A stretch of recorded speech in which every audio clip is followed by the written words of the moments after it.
Yannick Read, how are you? I'm good, and I'm pleased to be here in this studio. You are the very first guest. I've been trying to get you to come in and see me talk and rant on the podcast for a long time. So thank you very much for coming in. Oh, it's a pleasure. So if I give a little bit of background to what we're going to talk about, essentially earlier on in the week, a letter went out. Did we get a letter or an email? Have you actually seen the email? I've only seen the email, funnily enough, today, so it's gone. Okay, yeah. So there's an email. So an email went out based from Kingston Council. We all have to pay for residence permits at the moment. So we have on-street parking. None of us have off-street parking. We have on-street parking, and we are paying about £90. Is it everyone's paying? It's about £90 a year, and that's a flat fee. Doesn't matter what you drive, how many cars you have. That's just what you pay. So they have said and this is the key, they have said for ecological reasons, for emissions reasons, they said that they are going to now sort of rate it or put the value of that parking space based on your CO2 emissions, or roughly based on your CO2 emissions. Right. And what that means for all but the least polluting cars, so anything other than a sort of hybrid, it's if you were going to average it, it's gone up sort of 4 times essentially. So it's going to be nearly £400 for an individual car, and if you then have 2 cars, some people, do have 2 cars, and they happen to be in that higher bracket, then you're into nearly £1,000. I think there's a stepped thing, so I think you even pay more on top for having a second car. The thing is, it's a great introduction, but already I just need to correct a couple of little inaccuracies. You're right that it's going to favour people in cleaner cars. So the people who are currently paying £90 on their Prius, for example, will pay nothing. And people who are driving... Is it free? Hang on. It will be free. It will become free for people with hybrid. So £90 will become nothing. People who drive... that's interesting. I didn't see that bit. And then people who drive a car up to about 160 grams of CO2 per kilometre, are going to pay 160. People who drive bigger, 4x4s, bigger engines, the highest rate I think is about 350 quid. And then there's also an additional charge for second and third vehicles. So I think that's like 60 quid on the second and 120 on every subsequent vehicle. On top of the thing, yeah. So that's where we got to when I started adding it up. That's where I got to the figure of nearly £1,000. I'll tell you what, just angle your mic a little bit towards you. That's it. That's fine. That's fine. So I think most people that I've spoken to, most people's big problem with it is that it feels like it's just a big price hike, a massive price hike to get them more money, and they're hiding behind an eco reason. Yeah, I mean, I think probably it's useful to add a little bit more background, which is that the government themselves accept that, well, the figure varies, but a kind of conservative estimate, and the figure they put on it is that about 35 to 40,000 people every year in Britain lose their lives, die early because of air pollution, and a significant proportion of that air pollution is caused by cars. Yep. And we know that young people, kids and older people, are especially susceptible to essentially it's soot, right, that's coming out of, so forget the CO2 thing, it's the soot that comes from diesel-engined cars and buses and lorries that causes a lot of damage. The particles are so small, they get into people's blood, it gets into their brains, it's carcinogenic, causes asthma, all kinds of things. So a lot of people are dying, right, because of air pollution. Obviously, everyone gets very upset when there's something like a terrorist attack and a few people die. This is a lot of people, right? If you imagine a terrorist attack killing 30,000 people, I mean, it's unimaginable, right? But that's every year people are dying early. So that's another bit of background, which I think it's important to kind of get that down. Whether or not the parking charge increase addresses that. I mean, that's what we're kind of. Well, this is the thing. Yeah. So here's the thing. I think, I was thinking about this today, and I cycle most of the time. Okay, so this was part of my sort of big bugbear with it. Is most days, if I'm not sort of working, working somewhere else in the country where I need to travel with a car or with a train, most of the time I'm in the studio here, and I cycle here. And if I go and get my lunch, I go out and cycle into town, cycle home at the end of the day. So I'm using the bicycle all the time. And my car just sits there. Yeah. So, and actually when I cycle through Kingston, certainly the area of that we're living in, there's not a massive change in the amount of cars. Certainly your road, for example, like that doesn't suddenly clear of cars during the day. So, and neither does my road, and neither do many of the roads that I drive down. So the cars that are potentially being charged this massive fee to cover the pollution in Kingston, and that is what they're saying. They're not they're not talking on a nationwide level or even a sort of Greater London level. They're talking about Kingston. Those cars aren't being used. They're not part of the problem. So therefore, giving an extra tax to that, which, at the end of the day, we also, can't forget that we are already paying a CO2 based tax and a congestion charge, and now the what is it called? The low emissions charge? The toxicity charge. Toxicity charge. So, and again, all but which is similar to this. So all but the most, economical, like Priuses and hybrids and things like that, have to pay that now. I can't remember if it's Euro 4 or Euro 5. But so this is already. So, and again, I don't think, and the petition that went out that started everyone talking about this actually said, no one disagrees with the pollution problem. And I know you've got strong opinions on the fact that actually we have to start somewhere. And so, is this a start? But my argument is it's not going to change. It's not hitting the problem. No system is perfect, right? So I can see that it's obviously not addressing cars in use. I mean, I would dispute your point that people that the streets don't empty, because I think my road and your road you can see that there are cars. No, listen. There are cars. I'd say half of them at least leave on a commute. Mm-hmm.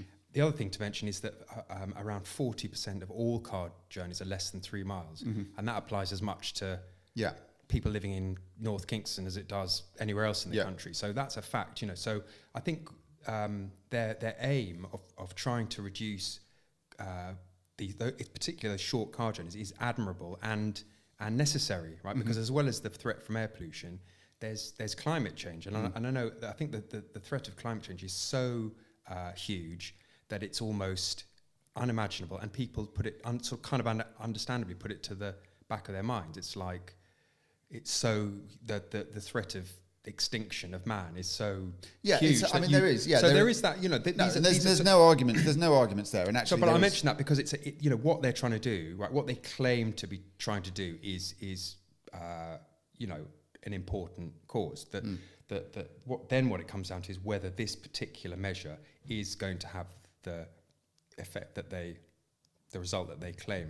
So I think, and I think that's what the main point of this the conversation is about is not the kind of wider the wider problem, and it is a problem, and everyone knows it's everyone that understands climate change knows it's a problem, but it just feels like a very odd way to start tackling this. So the majority of people that are driving in and through Kingston, for example, on an average day, are passing through. So even if we say that we accept the figure of nearly half the cars do move, they commute out of most of the people are commuting out of Kingston. Yeah, sure. I mean, we moved here because most of the people live in Kingston. The house prices are high in Kingston because we've got a very good train line into London, and a huge amount of people commute and use that train. So the people that are actually getting in their cars are kind of leaving Kingston anyway. I guess then the argument becomes, well, where are they going? I mean, I doubt they're driving into central London because that's pretty much impossible from where we live. But I mean, putting putting that aside, if they were going to do something which had a proper effect on this, and again, I don't think anyone's against the idea that that things do have to change. And I have no issue the fact that they are, they keep upping the congestion charge, and they've brought in this new thing to, against diesels and stuff in central London. No problem with that at all, and I absolutely think that has to happen. And that's put me off driving in London exactly as it should do. That's what it's designed to do.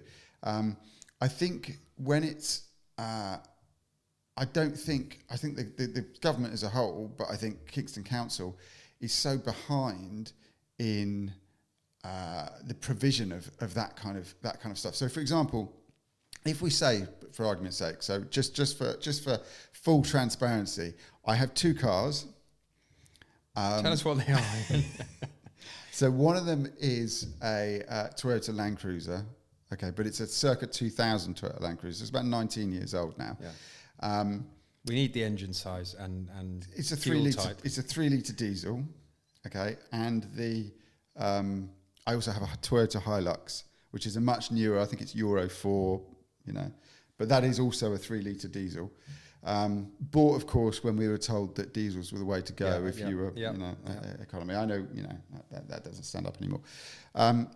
So I would be the first to hold my hands up and say that those cars are not the most ecological. And there are plans afoot, like, you just changed your car for similar reasons. There are plans afoot to do something about that. I mean, there are other arguments along the lines of, is it better from an ecological point of view to have a car for a long period of time, and therefore you're not changing it every 3 or 4 years, and the cars, is it better to have a car that's 18, 19 years old, or that doesn't need recycling, or is it better to have these cars which are, we're getting to the point where cars are disposable, 5 or 6 years old, and the engines go, and you have to kind of, they're clapped out and they need new one. But sorry, but what I was getting to, just putting the cars aside, which I think we need to, there's no provision. If I want to go and buy a plug-in hybrid or a fully electric, and we were looking at the Tesla Model 3, if they ever do kind of make it to this country, I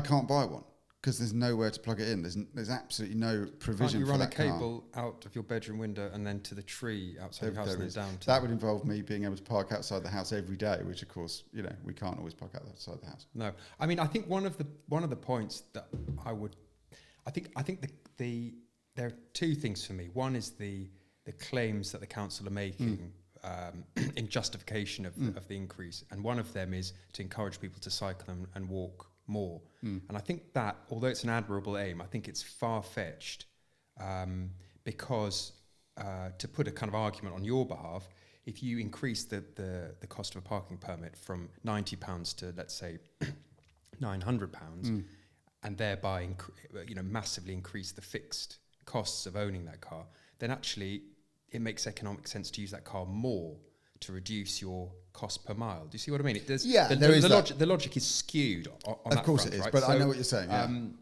For me, although I fully support all the kind of environmental arguments, and I think everyone should and must be cycling and walking more, for me, I support the increase in the charges because I think, and I mean, maybe this is something you want to come on to later, but I think that the charge that's made at the moment, £90, is ludicrously low. Forget about the environment. Forget about the need to walk and cycle more. If you want to rent a garage space in Kingston or pretty much anywhere in the outlying London boroughs, it's 90. You'll be lucky if you find one for £90 a month, right? So I did a bit of research, and the land value of an 11 square metre car parking space, which is the average area that a car parking space is, in Kingston is about £65,000. Yeah. So that's if you were buying a house. That's if you're building. But whether or not you're going to build on it, that space has a value. If you wanted to buy, your house isn't worth whatever it's worth because of the bricks. It's the land, right? So of course. So the land has value, and actually, arguably, the land has even more value, perhaps not financial, but even more value because it's public space, right? It's not private. It's everybody's space. So if you're a household without a car for whatever reason, you're subsidising your neighbour's car parking space quite substantially, right?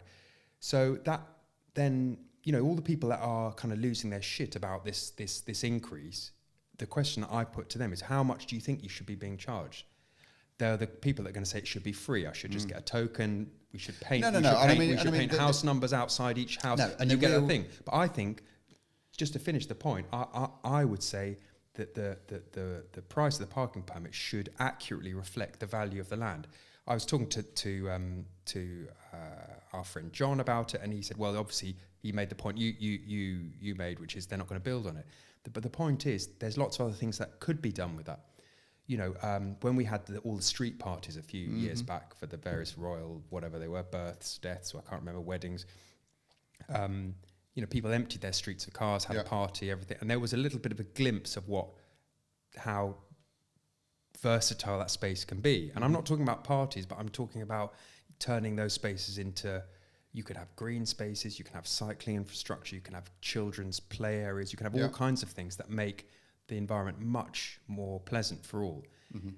But whether you do those things or not, that value, since central government has stopped giving money to local government in the way it used to, right? They basically, this whole thing about the environment and people walking and cycling and solving climate change, they haven't got the balls to deal with it themselves. Is this the Conservative government? No, I'm talking about actually any party, but where the Tories are in by the skin of their teeth at the moment, but they don't have the. I like the money. They don't. That one. They don't have the balls to put in place the measures that are needed. So they're putting all this. They know they've got to. They know that air pollution levels break the law. There's illegal levels of air pollution outside 950 schools around the country. Kingston itself has one road that's in the top 10 most polluted areas of London. So they know they've got this crisis. Which road is that? It's by the bus. It's near the rotunda, just where the bus garage is. The one-way system. Yeah, so it's essentially a motorway, isn't it? We've got 3 lanes of traffic. We've got lots of buses, and it's top 10 most polluted.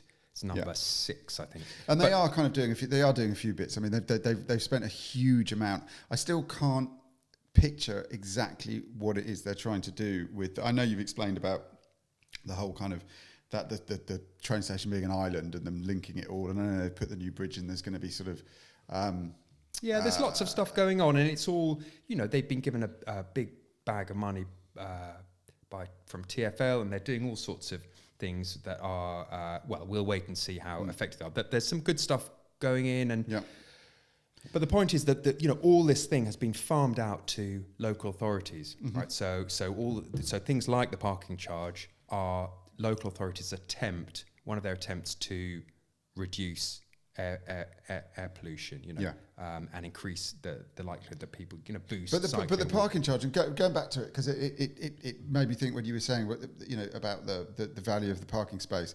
I mean, a couple of things to say there. It sounds as if when you're saying that, and for people that are lucky enough to live out in the suburbs where they don't have to pay for parking, or they've got off-street parking, it's important to say that you're not, there isn't, this isn't a space that's marked out outside your house.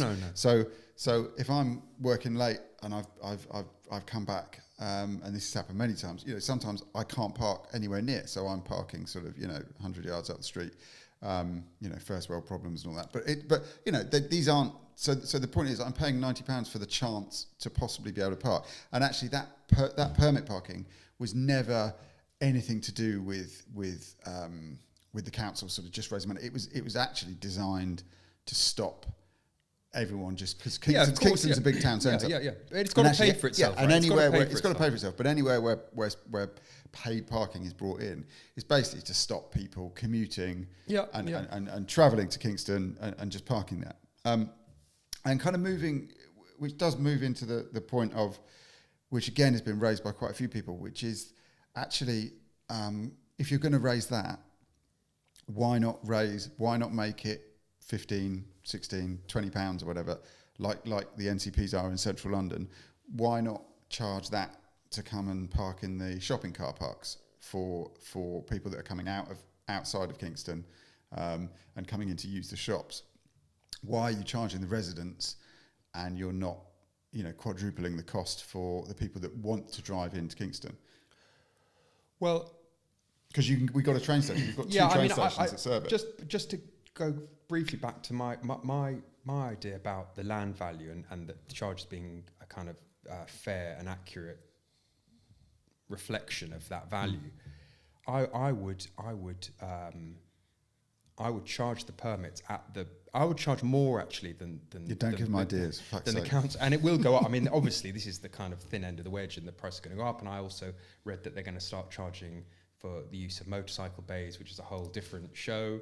Don't start with that. The money. I like the money. You know what he would do with it? Well, I either reinvest it or buy antiques. Is that Rees? That is son? Jacob Rees-Mogg. It's his or his It's him not or his his son. son. It's him. It's him. It's not him mini as a me. child. It's him. It's him as a child. Sweet Jesus.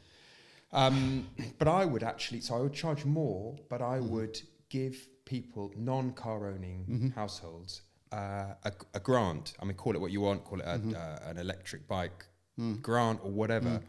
But if you're having to pay £1,000 to park your 2 battle tanks, I would give 500 quid to your neighbour who has no car. You know, like, why should they subsidise? Getting worse and worse. No, but why are they subsidising? But they're not paying car? anything. No, but they don't pay street parking. We all share the street, right? It's public space. It belongs to everyone. But you're paying. Not my 75 foot. I could tomorrow. I could go on eBay. I could buy a battered up old kind of Mark II Transit. I could put a mattress in the back, and I could live outside your house on the street for 90 quid a year. Right? In fact, I'm going to do it just to spite you. I'm going to put a wood burner in the back to add to the pollution, so you know what that's all about. But the point is, it's public space. It belongs to us all. We've kind of, as car use has grown and crept into cities, cars really have no place in cities. Cities aren't, let me just get it straight, and you should have put this in your introduction. I'm not against cars, and I'm not against motorbikes. I like engines. I build motorbikes. I do all kinds of stuff. I'm not against cars. But it's not rational to have a car in a city or store it. You've got a high density of people, lots of kids. People live with not too much space. We don't have big gardens in Kingston. So we need all the public space we can get when we need the air to be clean, right? Cars are not compatible with that. So I don't understand why someone in a road without a car, for whatever reason, should subsidise. And they are subsidising your car parking space until you're paying an accurate reflection of that price. And for me, that's actually a more interesting argument than the stuff about the environment. Gets a bit messy. Well, you mean someone? Do you mean someone with a Prius? No, well, do you mean someone with a small car? No. I'm saying that somebody with no car. I think the whole thing about the electric cars and the at the moment, there's an environmental lobby group in Europe called Transport and Environment, and they've labelled hybrids as fake electric cars because people are now going out and buying hybrid SUVs. Well, yeah, you can get a Porsche hybrid. Well, that's right, but actually, they it's a bit of a con because although they can run, they've got a very limited range on the electric pack, and it's questionable whether people are actually even bothering to charge them because they get all the tax breaks, they get the cheaper residence parking costs, but they're not actually running as electric cars. So I'm not particularly fussed for the purposes of the argument about land value. If you don't have a car for whatever reason, why should you subsidise? But they're not. I don't understand why they're subsidising. Well, they're subsidising it because we all share the space, right? Let's say I live on your road. We both live on the same road, and the road is there for everyone, right? No one has a right to park their car outside their house, right? If you've got to drive, you can pretty much do what you want, but no one has a right to park. Well, I think the thing is, they feel they do. You think you've got a right. I think you kind of. I think the thing is,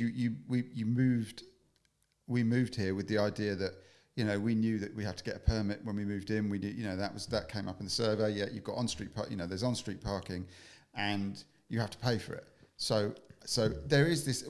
I guess what they're talking about now is the council are talking about, and what you're talking about is a real sea change in behaviour, which I have no problem with the theory behind it. And actually, lots of things are forced upon you, like the congestion charge, like all the recycling, there's lots of things now that if you put them all together, all the recycling, the food recycling, all the stuff that you have to do, if you put that all together and it was all kind of had been launched on you at one point, there'd be, there'd have been uproar. So I do get your point that actually these things just slowly have to happen. But my big issue with this one, I think, is it seems very unfair from a sort of financial point of view. It gives me no time. Well, I would dispute that. But it gives me I would dispute that the first one. But Do you want to take them separately? Do you want to take them separately? No, wait, I haven't finished yet. Because I'll forget all your points. It gives me no time. That's my point. That's what I'm trying to do. It gives me no time to sort of, if they sent a letter around saying, this is our plan, within the next, 18 months, we're going to be phasing this in, okay? That basically gives me, so say that comes in 3 months' time, am I meant to just go and all the people that have bought cars based on, the permit prices being what they are, and then all of a sudden, because we're already paying with road tax, okay? No, but if this is going to become like I haven't. No, but if this is going to become like Boohoo the war on motorists, right? Then it's not. No, it's not because I get that things have. I get that things have. No, to but change. also driving is fantastically cheap, right?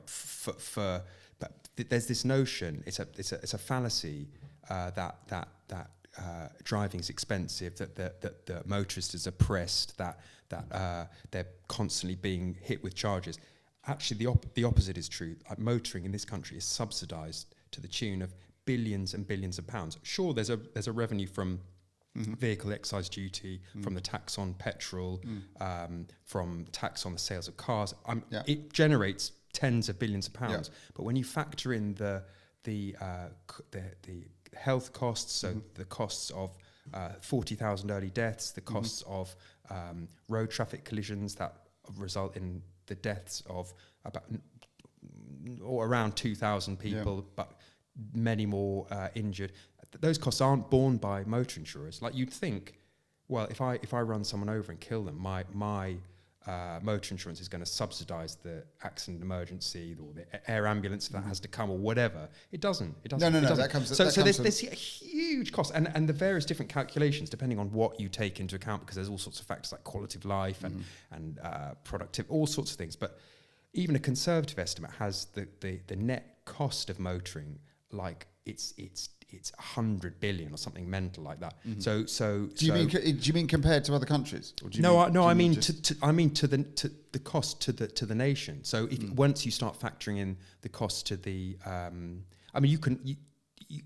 cost to the NHS, the cost to quality of life. Once you, if you're lucky enough to visit somewhere like the Netherlands, where they've taken a massive, in the early 70s, a massive change of direction for various different reasons. Partly there was an oil crisis, partly because people were sick to death, of the toll on life, and particularly children who were being killed by cars.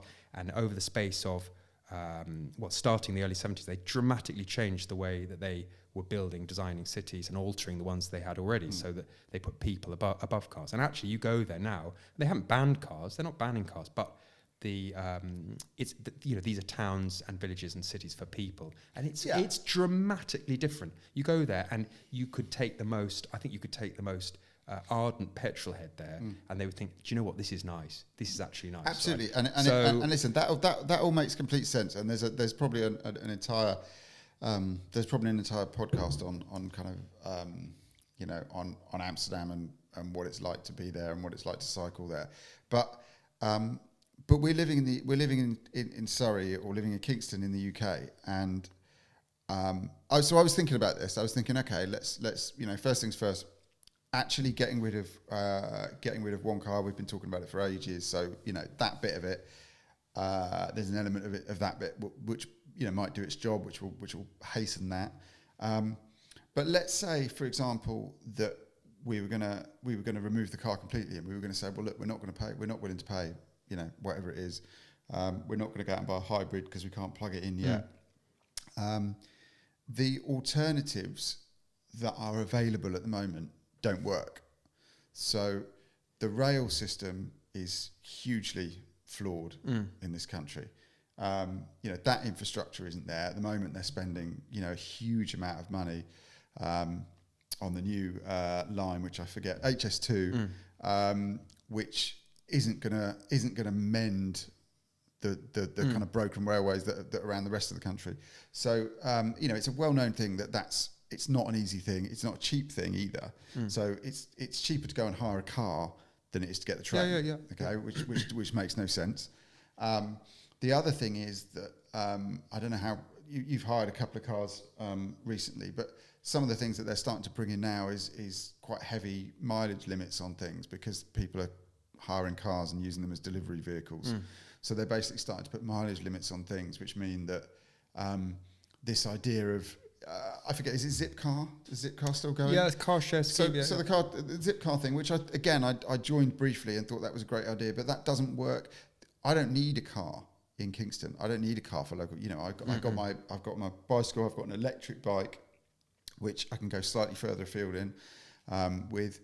But to me, if I then want to go down to Devon at the weekend, the option of not owning a car is going to be really, really expensive. I mean, that would add up really, really quickly for me to think, actually, screw it, 400 quid a year to have my permit isn't that much. Because the alternatives are rubbish. So I suppose what I'm saying is if we were living in Kingston and the road had electric points everywhere and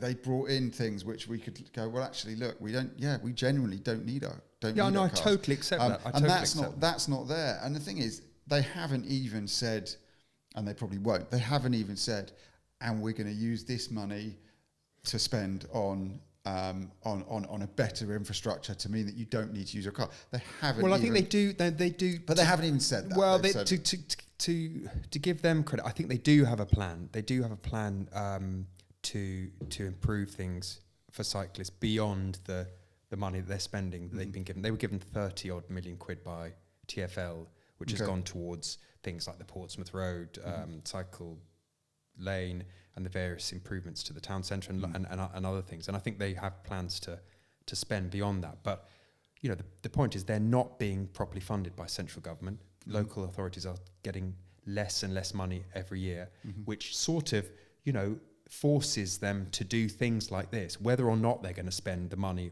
hypothecate all that money and spend it purely on active travel and cycling, walking and that sort of thing. Who knows? But they are having their hands forced in that regard. But I totally accept the point that we need to have the alternatives there. Just going briefly back to the Netherlands, the alternatives are there. It makes no sense. The reason that everybody cycles in Amsterdam and every other city and town is because it makes absolute sense. You can take a car. They're not pedestrianising huge swathes of. There are pedestrian areas, but it's mainly because cycles provide the easiest, fuss-free way to get into town. Like where we live, which is a mile outside the centre of Kingston, it's absolutely crazy to take a car into. You can take it, but you cycle, and actually, quite a few people do. But funny enough, a whole load of other people don't.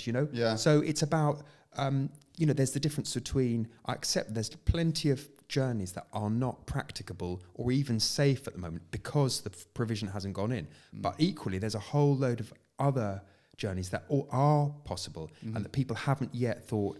And actually, but I do accept that this parking charge on its own, in and of itself, does not address that. It's not going to address, because of some of the reasons that we've gone over before, not least the fact that if you, for most people, I think they'll pretty much just suck up the extra money. I don't believe in the context of vehicle ownership costs, right? It's going to make much difference. I think people are they're losing their shit over paying an extra 300 quid. But come on, man. Most people, I know there are people with very little money, right? And I'm not saying that 300 quid isn't a lot of money for a certain proportion of people. Of course it is. But for a lot of the people living in North Kingston, 300 quid is not a lot of money in the context of owning a car, right? Driving is cheap. That's going to send people off the deep end. So is an element of it in that case? Because we were talking about this earlier, and obviously another kind of sector of people that have got a high polluting vehicle, which is going to be subject to this, and is probably a second car, tradespeople who have vans and need those to do whatever they do, building, plastering, whatever. So, but that's a business cost, they're right? going to be hit. That's a business cost. No, but it's an extra cost. But business No, costs. no, But if you work for, I own a business, right? If it's a business, people always say that. Oh, well, that's a business cost, but it's not. It's not. This idea that you write stuff off is nonsense. Like, if business costs, you pay it. Like, you pay it out of your. The money could go to you, or it could go to something else. So that's. Because that's kind of, if we're looking at that and we're saying, well, let's get rid of Okay, but hang on. But before we all kind of break down into tears, right? If I'm a plumber, right, and I mean, plumbers do all right. Mm-hmm. Certainly, our plumber does all right. Mm-hmm. And you're talking about, at the moment, he pays 90 quid a year to store his van on the street, right? Which is, I mean, I know we've covered the thing of land value. I think it's pitifully low and outrageous, actually, that the land, that public land, is being valued at 90 quid. But I'm saying, if it hits the tradesman, that's fine. But I'm not saying it's fine. I'm saying, if you're a plumber or a builder or whatever, and what I'm saying is that 300 quid or 500 quid or whatever it ends up being is not an unreasonable cost for vehicle storage for a year. If you want to pay nothing, right? This is a city, right? Earlier you said we're in Surrey. We're in London, right? I mean, geographically we're sort of pointing out into Surrey, but we're a London borough, right? If you want to park 5 cars or even 2 cars or whatever for free, you need to go and live in Wales, right? This is. I mean, it sounds harsh, but this is London, right? We're a mega city. We're a huge city. We suffer terribly from pollution. Now, I know I'm accepting that this measure in isolation isn't the thing to address that. But we're how many people in London? We're 9 million or something? We can't all have 2 cars. I mean, on your road and on my road, each house is about the width of a car, length of a car, right? So physically, people who have 2 cars are sort of counting on at least one person in the street not having a car, right? So you've got that as well. That's in the mix. But what I'm saying is, if you're running your own business, it's not unreasonable to say, actually, we want 300 quid from you or 400 quid to store your vehicle for the year. That's got to work within the. You know what I mean? My issue with that is that actually. How much is that a day? That's like £1 a day. Yeah, but you don't want to pay £1 a day to park. But listen, they get having owning and running a business. They get their money. Okay, they get their over and above what the normal person pays in their PAYE and national insurance and whatever. They get all of that and some. Okay, so don't get me started. This will have to be a new program. Business, no, because there's business rates, there's all sorts. Yeah. Of, so there's. But people wouldn't. I can tell you, right? I'm PAYE, right? Yeah. So this is. I mean, we don't want to go too far off the parking thing, but you're putting this. If there weren't advantages, are you going to mark this down? I'm sure there are advantages to running your own business, right? I'm sure there must be, right? Because otherwise, lots of people wouldn't do it. You can drink beer at your desk. You can drink beer at your desk. But I'm just saying, when you break it down, right, don't tell me, like, if you're running a business, you've got to be able to cover £1 a day for storing your vehicle. Well, right? I'd argue that, like. But that's what we're talking about, right? Even the most polluting SUV or old transit van is going to be paying £1 a day. Mm-hmm. To occupy 11 square meters in London. You sound like one of those. You sound like Bright House, one of those companies that sells you things, new televisions, and it's only 40p a week or something. Like the QVC ads. Still, yeah, but that's fine. But there's lots of other pounds per day that we have to spend. Of course, there are. So, but when you break it down like that, do you think that's unreasonable to pay £1 a day? I think there'd be some. So I think there's some. I know a painter and decorator who doesn't make a huge amount of money, and for him to have to pay an extra 350 quid or whatever it is on top of for the van that he has to have will be a massive issue. But are we? Is it? I mean, like you say. So is if we're talking about, it's interesting because if we are talking about a cost that most people that we will grumble about and just pay, but is still actually quite a lot of money, is there an element of stealth gentrification about this? And as in, are we saying on our roads, well, actually the people with the Range Rovers, sorry to pick on them, but the people with the Range Rovers, of course, they're going to be able to afford it. But we'll get rid of we'll get rid of the old Sierra Cosworths and the transit vans. Well, I imagine there will be people who will be pleased to see fewer works vans parked on those residential roads. And actually, where's yours going to go? Cut that bit out. But no, and actually, there is an argument. It's a separate issue, but there is an argument over whether commercial vehicles like that should be parked on residential roads. I mean, that's a separate issue, right? Yeah. But I think, and I think that's a valid point, right? I think if people are on lower incomes and they're driving an older car, then it hits them disproportionately. Because hybrids right, are a lot of hybrids. Hybrids are a lot of money. I mean, I think that is a valid point, right? And I think that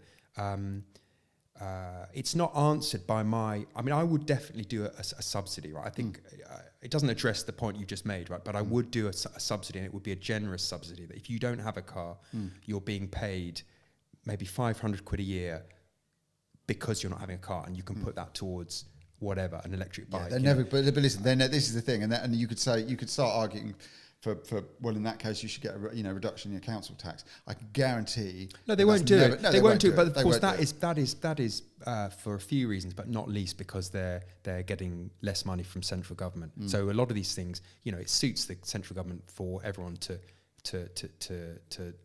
level all their kind of anger at their local councillors and the local authority.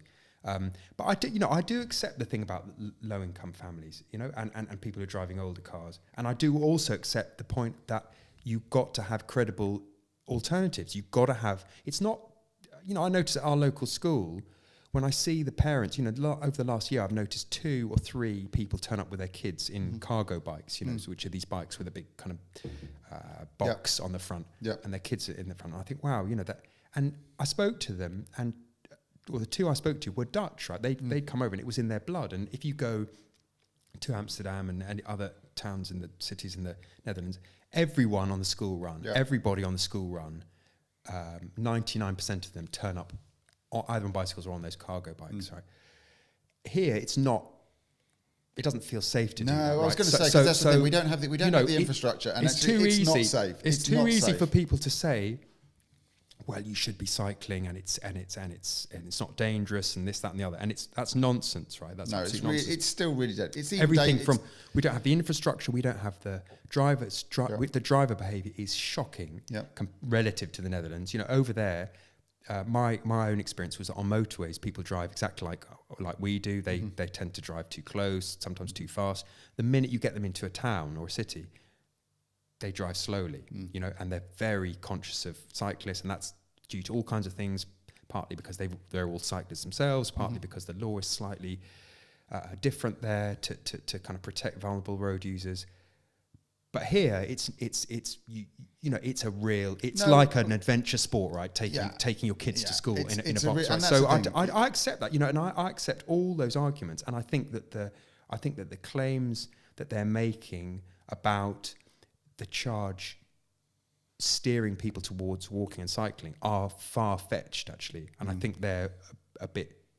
They're shaky, nothing right? to do, which is simple, because it's nothing to do with car use. It's just to do with car storage. It's a fixed cost. It's adding ownership. A fixed cost to ownership, which from an economic point of view encourages more car use, not less. Because once your fixed costs go up, it makes more sense to use your car more. People weren't that stupid, but I can see. Well, I don't know why. That's to me seems that the logic on that basis is totally skewed, right? But I still support the increase because I think it's too low at the moment. I think it's a ludicrously low reflection, an inaccurate reflection of the value of that land, right?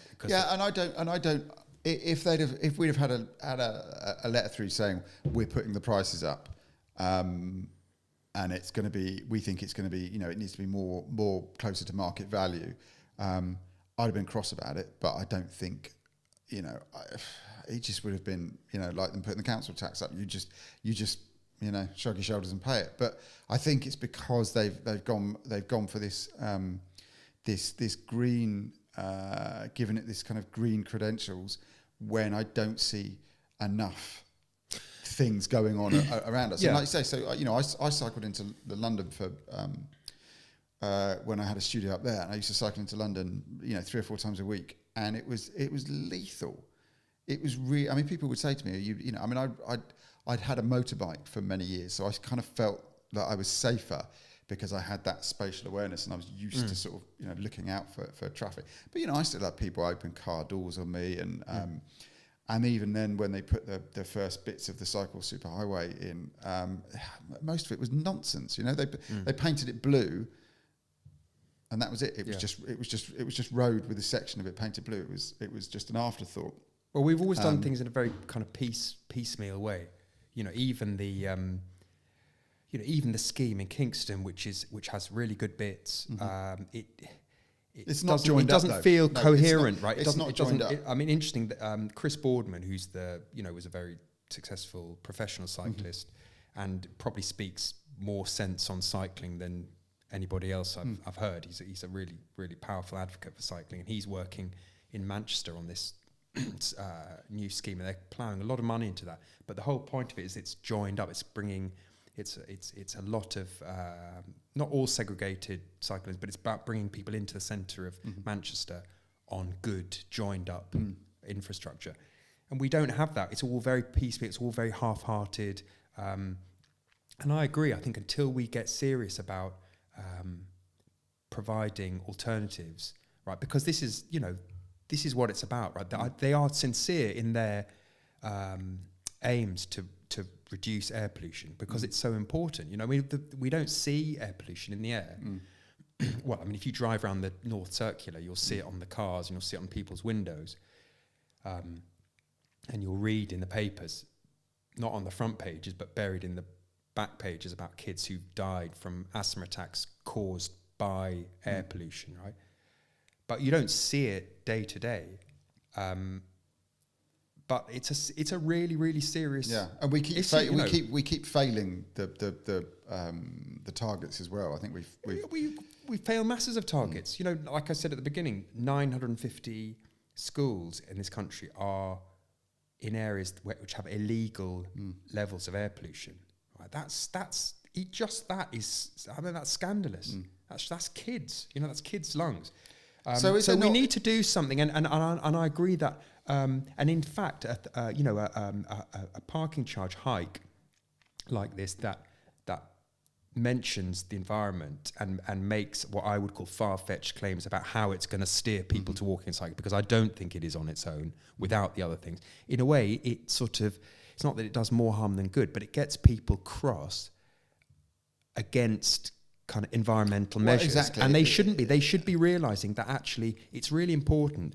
And not only is it going to tackle things like air pollution and climate change, which people may or may not care about, right? Whatever you think about that stuff, because some people are very sort of ambivalent and even aggressively against it. But even if you park all that stuff, it just makes places it makes neighbourhoods better places to live. If you're in a street and kids can play outside and people can that is just a nicer place to live, right? That's a fact. I mean, right? that's not an emissions thing. The point is that it's everybody wins, right? Everybody wins once you have a town or a city where cars are once everyone has accepted that cars don't fit in a city, they just have to play second fiddle to people. And once you accept that and you start to make space for people at the expense of cars, right? Which is painful because people never happy to change their behaviour. The initial reaction is always, I'm happy as I am, I don't want to change. But once you can make that change and you can see how people live in areas where they have made that change, you think, Jesus, this is better. This is a better way of living.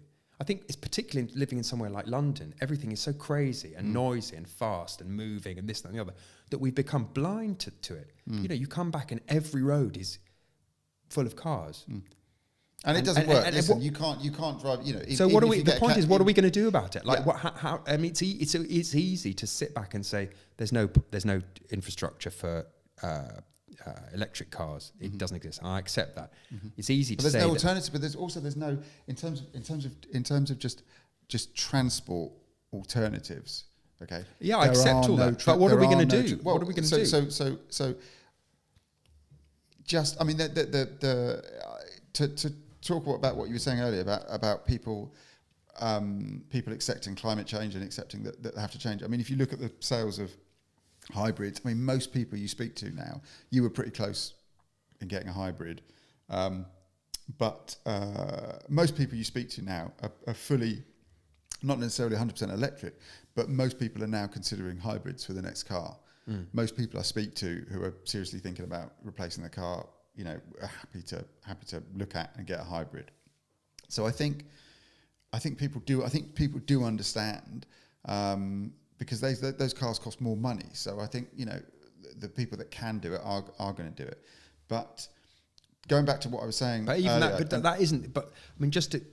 But that's not going to. But that's not. No, fix the problem. because I think it's really important to. I mean, I know we've gone off. We're moving kind of away from the parking charge question, but I think it's important to say that you know, electric car obviously has no tailpipe emissions, so it is helping to make the air cleaner. But electric cars, driverless cars, even if and when they arrive, hybrid cars, they don't answer all the questions, right? So, you know, the environmental benefits of pushing cars out of the areas where people live go beyond air pollution, and they tackle things like road danger, and they do you see what I mean? Doesn't self-driving. But what I was going to, because what you were saying, you know, what then ties it back to the residence thing, parking thing.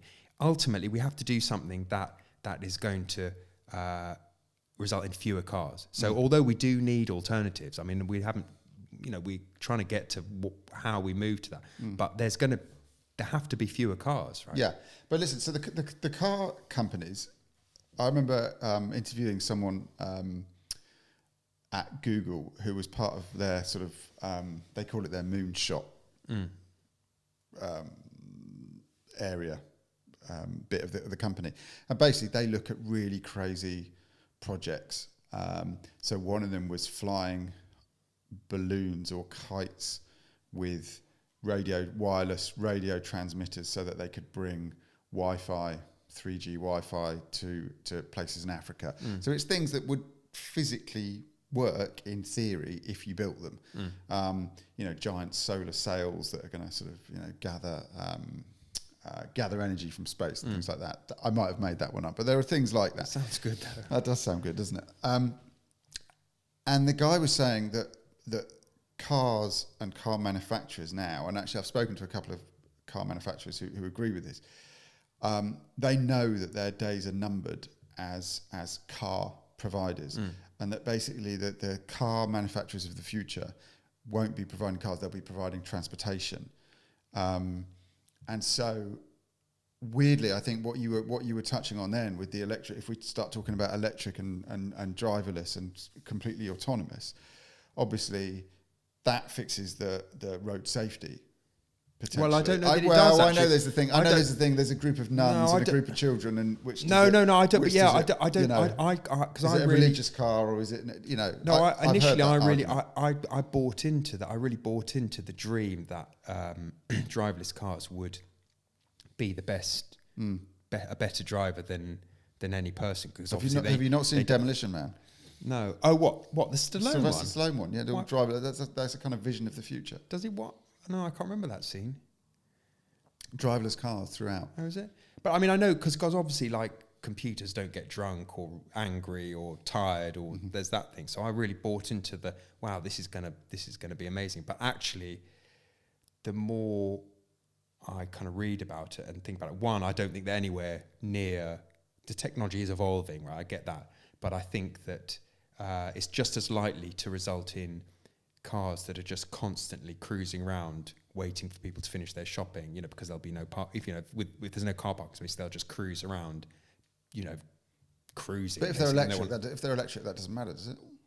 Well, from an air pollution perspective, it's not as bad as if they're diesel or petrol, but from a kind of... But the energy has to come from somewhere, right? Well, there's that, but also you've got thousands of cars clogging up the streets, right? So you're kind of back to square one if you're trying to encourage people to walk and cycle. I think driverless cars are almost the answer to a question that that's already been answered in other ways. If you go to, I keep banging on about the Netherlands, right? But I've just been there 2 weeks ago to look specifically at kind of urban planning, and the time I'd been before was my stag do, and I was looking through a different lens. Yeah, but this time I went to look at urban planning, and it's just very, very striking how smoothly and seamlessly everything works. So people are using bicycles for short distances, and they've got a network of trams. Cars are present, but they tend to use them for longer journeys, and everything works beautifully, and it's very, very civilized.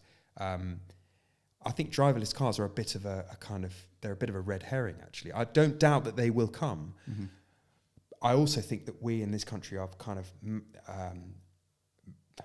we see cars are, like they're massive status symbols for us. In the Netherlands, there's far fewer conspicuous displays of wealth where cars are concerned. Well, in the rest of Europe, I mean, perhaps not Germany, but France, for instance, it's quite often that you don't see a big car for miles and miles in front. The French drive small cars. Yeah, they're not as fussed about them as we are. We are particularly obsessed with so I think cars. it's going to be harder for us to. That's. But we also haven't got. So all the other elements. So I'd imagine that the Netherlands has got a really good train system. Yeah, I mean, I didn't travel by train when I was there, but I imagine if it's anything like the tram network, they've kind of got it sorted. Because that's again, it just feels in this country that there's lots of half-assed. Yeah, we don't spend the money. I spoke to a guy, a civil engineer in Rotterdam, and his offices overlooked the main railway station, which is this amazing building, kind of triumphalist architecture, and there's trams coming in, mainly pedestrianised in front, and there's an underground car cycle park for bicycles that can accommodate, I think, 7,000 bicycles, and you access it via these kind of travelators, especially for bikes. So the whole thing is, looks amazing, and we're looking down on this. And he says, of course, this is all like terrifically expensive. We spend masses of money on this, but we understand that for every euro that we spend on this, we get back at least 3 in all sorts of other benefits, like reduced healthcare costs, quality of life, all sorts of kind of tangible things, and also things that are slightly, less tangible, like quality of life and happiness and that sort of thing. We don't like spending money on stuff like that. We're very short-sighted. We're very short-sighted. But we do spend money on things like that, but it's really, really half-assed. So the cycle lanes that we do were really half-assed. We don't spend the money though. I mean, just that. Yeah, but the government putting sort of steel gym equipment in the parks that rusts away and has dogs pissing up against it. Do you know what I mean? There are things that in theory it's like, oh look, this is how the general public can get fit. It's nonsense. We don't spend the money on those things. So we have got the money though. I mean, the point is we do have the money, right? We are. Of course we do, because when the Olympics and things like that happen, all of a sudden billions of pounds seems to surface. Yeah, I mean we obviously coming through a period of austerity where they're spending a lot less, but we do subsidise. We subsidise motoring, right, to a massive extent. I mean, hundreds of billions of pounds, and that takes us back to the parking question. Even in the road you live, if you live in Kingston or any other area where they do residence parking, motoring is being subsidised right in front of your house. So tax the usage, not just the ownership. Because if you want to genuinely, it will indeed. Stop, absolutely. If you want to genuinely stop people, I mean, they could have, is it Kempton? Kempton's Kempton's a race course that they're closing down, isn't it? They're going to build houses there. But that would be the perfect place for a park and ride. Okay, it's close enough to the M3 and a lot of the major roads, the M25. That would be a perfect place to put a park and ride. So they could put that. It's weird that we don't, considering that road coming in around Christmas and in the summer on Saturdays and Sundays, you can't, that road doesn't move. It's really simple, obvious things that they could do. Well, listen, man, there are lots of simple and obvious things. I mean, if central government had the balls, right, and I mean, you got to remember that they might be right. It's a politically toxic subject, right? They, even parking, they call it the third rail of politics. So like in the tube train, the third rail is the electrified one. So if you touch parking, you do it at your peril, because people are going to go off, lose their nut over it. But if they had the balls and they were progressive and forward thinking, we'd have pay-as-you-go driving. We'd take away, we could do away with road tax, vehicle excise duty, as it's called. We could do away with a lot of tax on petrol and just put it down to, because as you say, if a car's sitting in a road, I mean, I would say it's cluttering up the road, and I'd sooner it wasn't there if it's not being used. But actually, you're absolutely right. The main thing is to get people driving less, and to fund alternatives, like tram systems, cycling infrastructure. So really, we need pay-as-you-go driving, which the technology is dead simple. It's easy. It's really, you can use people's phones, right? You can use anything. Listen, but that would be based on the type of vehicle you're using and the time of day you're traveling and the road that you're using. So if you wanted to drive your car that happened to be a polluting van or whatever across central London at peak times, it's going to be extremely expensive. If you're driving your car in a rural area, because let's not forget, people in rural areas rely on their cars far more than people in cities, it would be far cheaper. And also the impact of the local air pollution is less if you're in the middle of a rural area.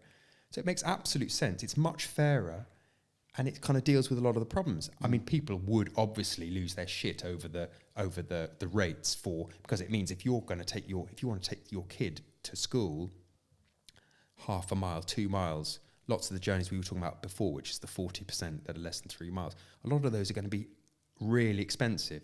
So people are obviously going to go mad over that, but it's a fairer system, and it deals with a lot of the problems that we've talked about. But it leads a lot of kind of it needs technology. Well, this is the thing. This is what the technology exists. No, the technology isn't difficult, right? At the moment, you can go to a website, okay, and you can type in a reg number, and it will hit the it will hit a database, and it will come back with exactly the make and model and color of that car. Okay, so that's literally, so you've got an ANPR camera, which they have in most. It can't be that expensive because they have them in most car parks now. And you just cross-reference that with, you don't have to catch. You can have a 95% success rate, right? You don't have to. Well, you run it off an app. You can run it off your phone app. You run it off an app, whatever. And there you go. You've got a massive new revenue stream, and immediately you're saying, if you want to drive, so people would start avoiding, like the congestion charge. People would start avoiding the most congested areas. You would hope it would thin traffic out, and it would encourage people to use their vehicles less. But none of that's getting done. None of the infrastructure stuff's getting done. I mean, a guy I know was telling me that he's just moved into a new build down in Worthing, and he pre-ordered the Tesla, and he's having a massive argument because they won't put a post in. They won't put a post in, and they won't let him put a post in. Who won't? The council? The housing company. Barratt or whoever it might be. I just point out it might not be Barratt. It's just a housing company. But they won't put a post in for him. So they're refusing to let him put one in. So you've got things like that. That's surely going on all around the country. So we've got these dreams of being much cleaner, much greener, but there isn't. We're nowhere near, and all they're doing with stuff like this is just pissing people off. And like you say, actually, the downside of this is that it gets you back up about the whole green eco thing, and the danger is, hopefully it's not going to do that to me, but the danger is that you end up thinking, sod it, I'm just going to use my car to prove a point if I'm paying £1,000 a year to have one. Not just to prove a point, but actually to make financial sense. If you're paying an extra £1,000 that you're going to pay whether you use it or not, you may as well use it. The car's suddenly become a more expensive option if you. And I keep going back to this. And the other thing is, I keep going back to this thing. So I moving around Greater London, absolutely like a Brompton, get a Brompton bicycle. You can just go anywhere with that, and the combination of trains. And thankfully, I don't have to travel at peak times very often. So I don't have the delay and disruption that a lot of people complain about. But that's a really good way to travel around. But if I want to go out the weekend and I want to go down to Devon, or I want to go, further afield, there's no viable alternative to my car at the moment. That's my problem with it. If there was, and I mean that financially and physically. So yeah, although actually it would take me sort of, it would take me, for example, something ridiculous like 7 or 8 hours to get down to Devon. No, but you could hire. I think you could hire a car for. You could hire. Oh yeah, no, I was talking you about. You can hire for like 30 quid. No, I wasn't. Yeah, I was talking. Day, right? So you can hire a car, but as I say, they are starting to put mileage. Well, so you get 150. The place I use, you get 150 miles a day. Yeah. So if you took it for a long weekend, you'd get 450 miles included, and then I think they charge like 9p a mile on top. I think also the interesting thing is that people don't. They're not fully aware of the full costs of owning a car when you take into account like depreciation, insurance, the parking permits. Up until now is a relatively minor aspect to that cost. But owning a car is expensive, right? And actually, sometimes not owning a car, if you're in London, and then just hiring one or using like a zip car for those times when you need it, can be a kind of economically sensible alternative. But don't get me wrong, I do accept that cars are convenient. To have it sitting outside your house there whenever you need to use it is convenient. But I just don't know whether it's fair for everyone to be subsidising it. Yeah, it's not. I mean, listen. It's not working at the moment. Certainly, as far as Greater London's concerned. I mean, even Kingston town centre. It only takes one broken down car or them shutting one lane, and literally that entire one way system from all the way up by my son's school all the way around. Literally you can't move. I've been caught there even on the motorbike, sort of, and you could be an hour trying to get to sort of 2 or 3 miles. So it definitely doesn't work. But yeah, I just think they've made. I need to look back at the email again. I can't remember if it was what they're proposing or this is going to happen. No, it is going to happen. It is going to happen. It's been decided. That's how I read it. Yeah, it's not a consultation. That's how I read it. So it is going to happen. And like you say, time will tell whether we see. To me, again, it's doing nothing to counter the congestion in Kingston. Absolutely nothing. Well, accepted. It's just hitting the people that live here, because you could argue that they know that Kingston as a whole, like Richmond, like Putney, are reasonably affluent places, so they can hit them with big charges, council tax, whatever, and they'll just pay it.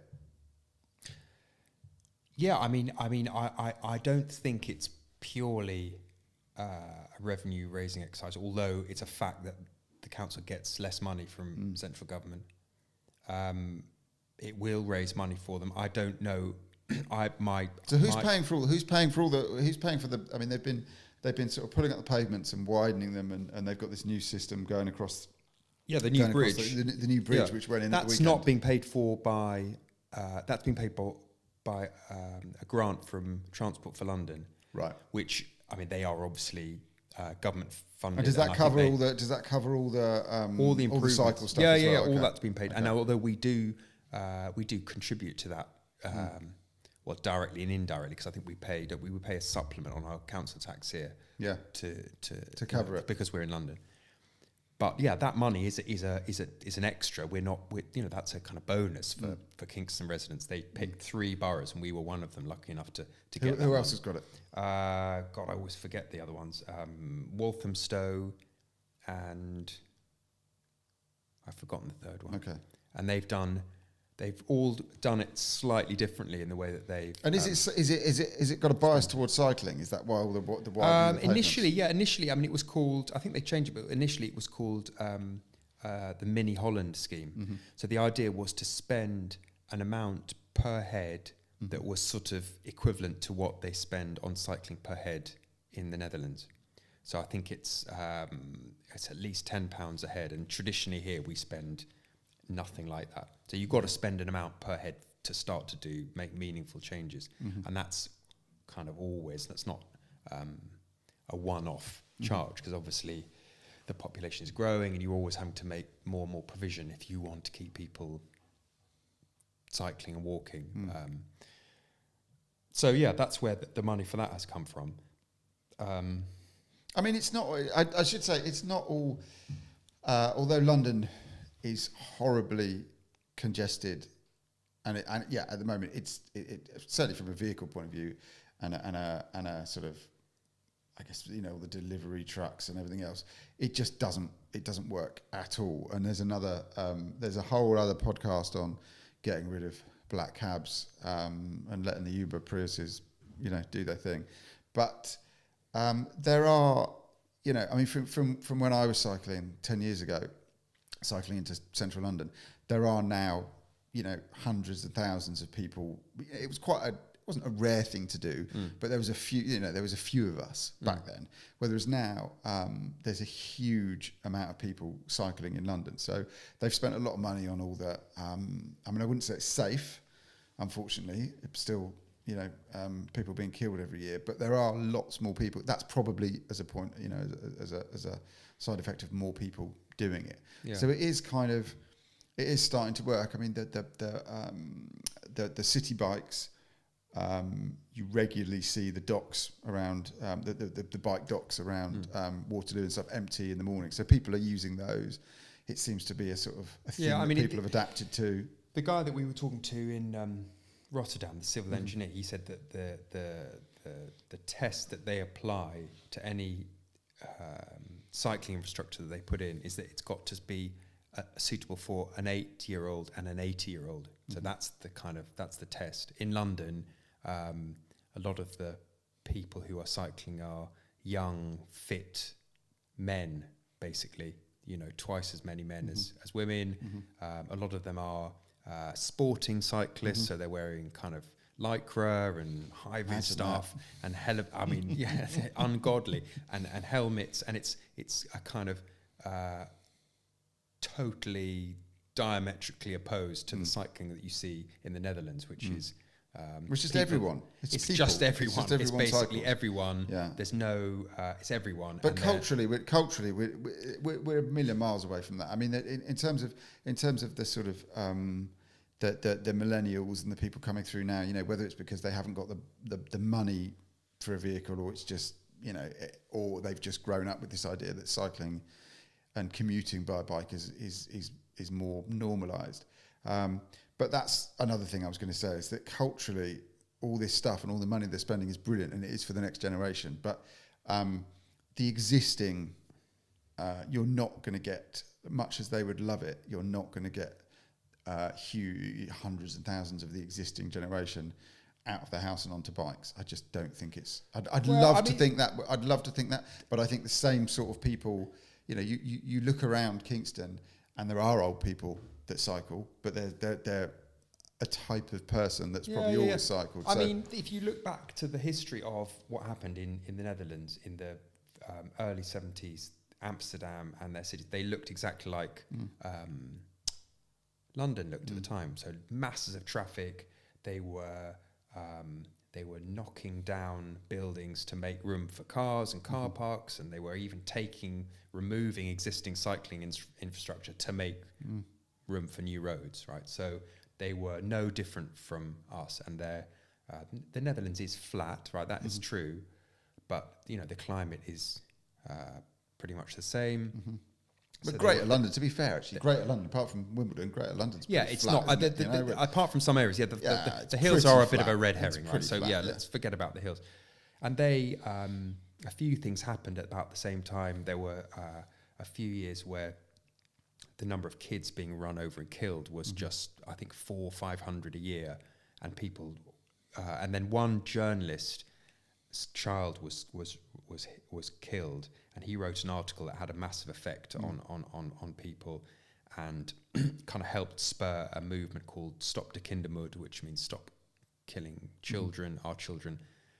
And there were protests, and people really got behind it, and there was they were turning cars over in the street, right? They were, these were proper protests, and then that also coincided around the same time with an oil crisis, which meant that the government said, right, on Sundays no one can use their car unless you're an emergency service or it's a vital delivery.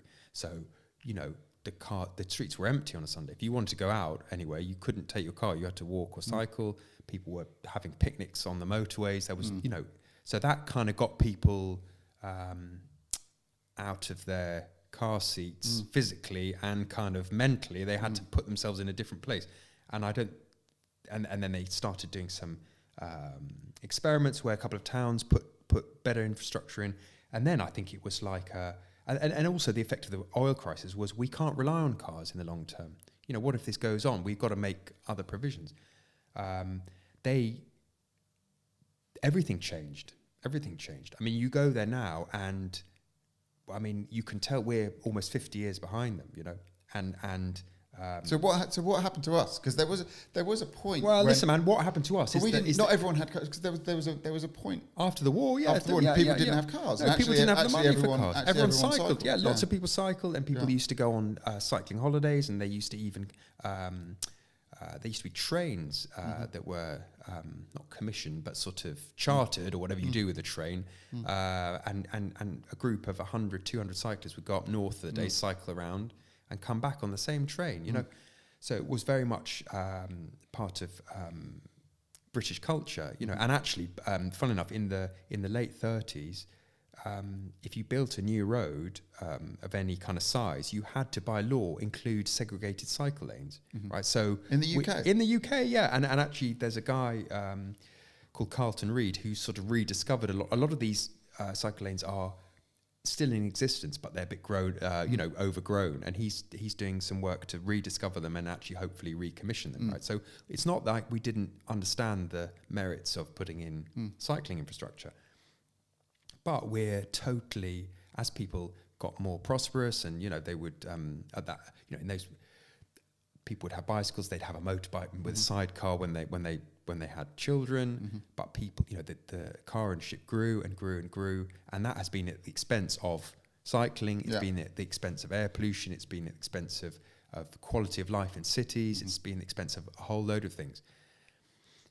And I think that one of the reasons that we've been so slow is because, the car lobby is powerful. I mean, just this week, the European Union has provisionally decided that from 2022, all new cars will have to have a speed limiter, an intelligent speed adaptation. Yeah, I read this today.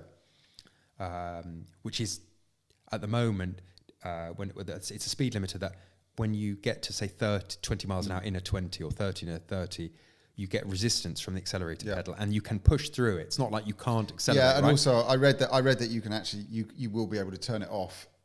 But it will just reboot every time you turn the car back on. So it's not really speed limited, but alongside that, they'll have to have a black box, like a data recorder, like in a commercial aircraft, where if you have a crash, they can open it up and find out how fast you're going, all that kind of stuff.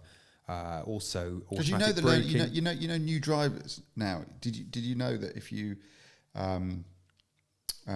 you've got kids, right? So when they pass the test, most of the insurance companies now you have to have only insure telematics them if you've got a telematics thing. Yeah. So and that makes sense, I think.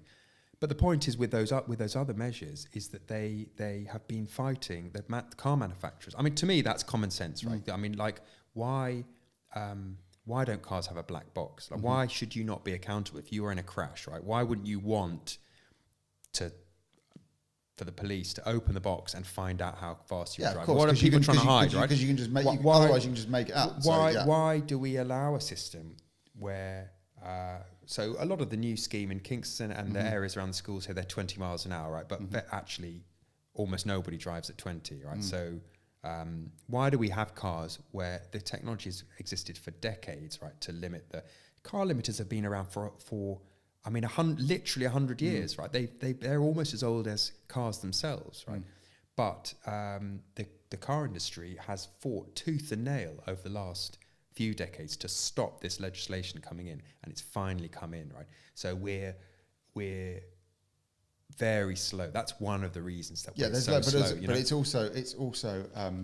it also comes down to money, because I read a while ago that cars have there was some European directive years ago which said that cars had to have a system in it with a SIM card, and that basically when you had an accident, it would notify the emergency. It would automatically send a message to the emergency vehicles, emergency service. And that all cars, and it's actually been around for a long time. So I think this was back in sort of 2005, 2006.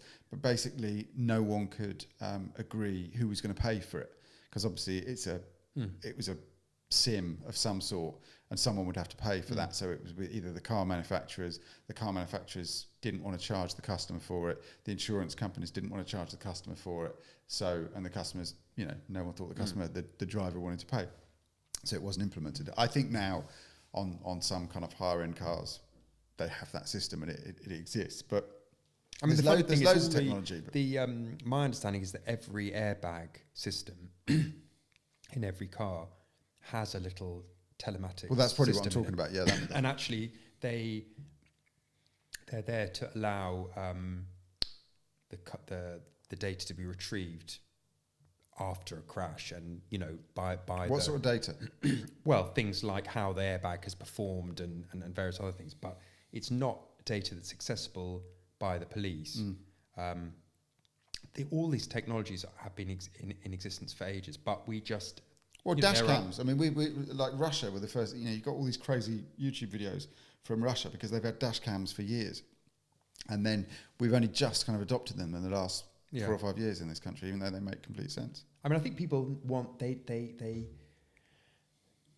change has to come from the people as well, right? I think the European Union has, to its credit, right, has finally implemented these changes,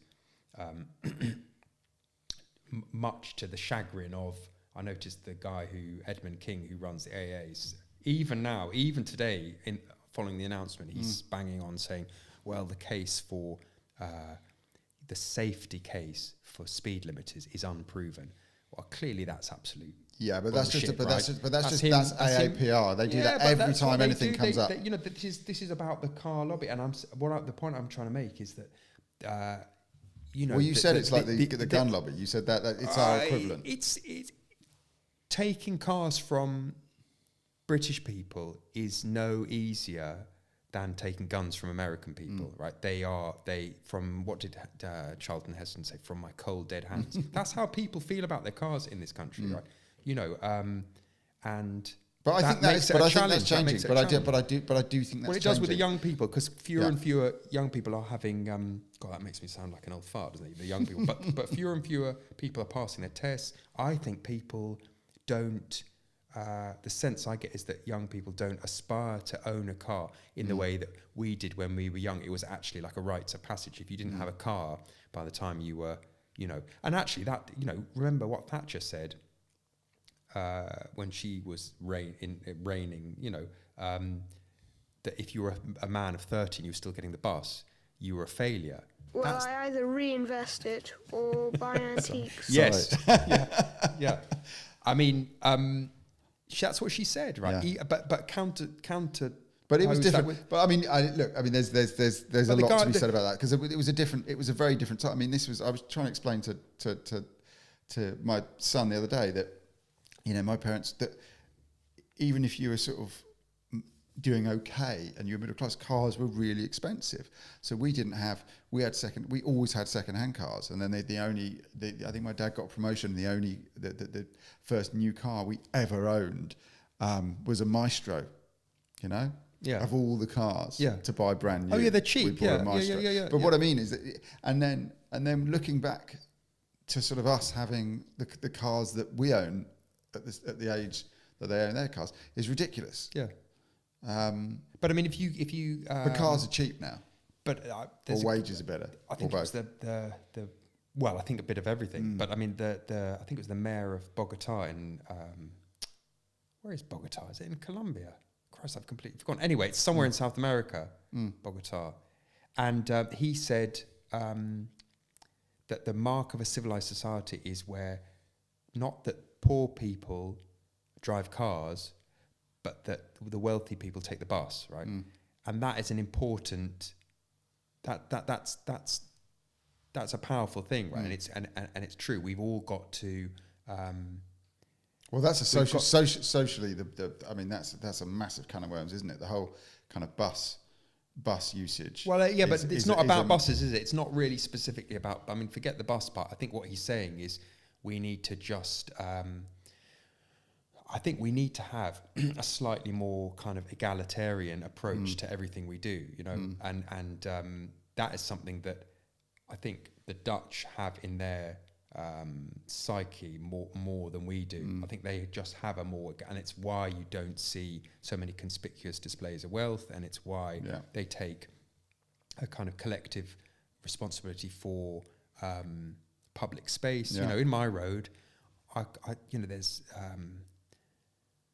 you see a bit of litter on the pavement outside someone's house, and I'll see the person come out and look at it and just decide not to pick it up. We don't, the sense is that's the council's responsibility. I pay a lot in council tax. Why should I pick that up? I was cleaning the gutters outside my house last summer, and one of the neighbours came out and said, "Oh, you know, you're doing someone out of a job at the council." You know, was teasing me, saying, sort of kind of like, "Why are you doing that?" But why wouldn't I do it?